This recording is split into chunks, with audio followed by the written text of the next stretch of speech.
Hi and welcome again to Siega Solutions. I am going to show you a quick and easy way to pull information from a website. Now, when you usually think about a website, you think of something similar to this over here, which is pretty much what you see is the user-facing area of the website with the images and the placements and everything else essentially looking nice and pretty for the user. Now, if we are to say try to scrape some information from this website, you can either manually come on over and try to find it and select it and copy paste it, and it takes forever. This is not a good way to use it. Your best bet would be if you were to try to find, say, the actual code behind it. This would allow you to see exactly the same thing just from the back end, and would allow you to track down the same information you see here but using a system format. Now, to do that in the easiest way, we are going to do it using Google Sheets this time.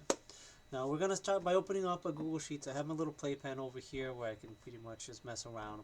You're going to go onto extensions and you're going to click AppScript. The AppScript is going to open up a untitled project if you're doing a fresh one.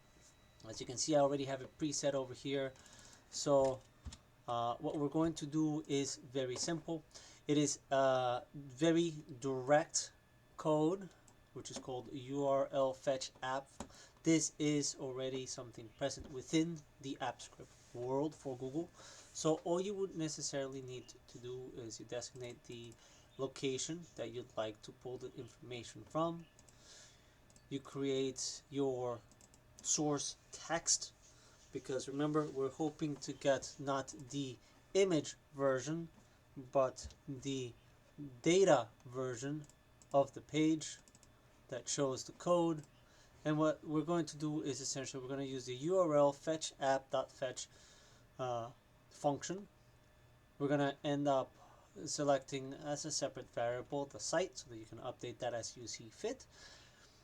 And then you are going to use the get content text. What this does is it takes the HTML file that constitutes a website, creates a text file off of it, and then is able to present it. Let's say, for example, in this case, we're going to test this out. We're going to run the site pull as a debug function.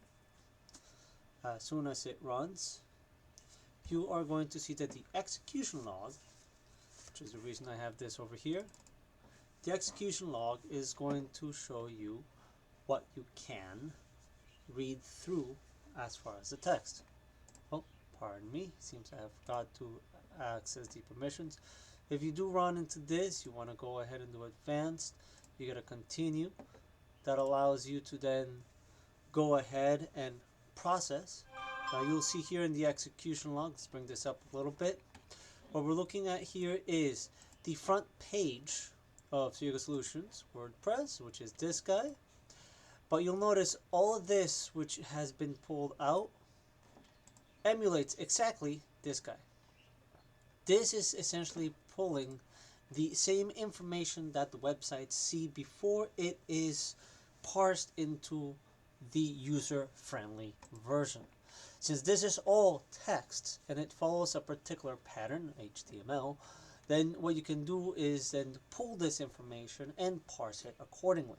I will be showing you how to search through the file and parse the information in a separate video. Meanwhile, happy hunting as you attempt to track down additional information.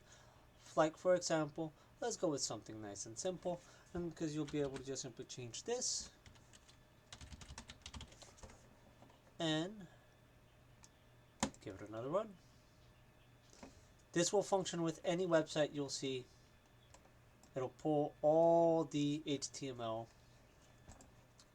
You'll probably need to beautify it if you want to see it in a much better version, but that's also something else I'll show you how to do in a separate video. Thank you.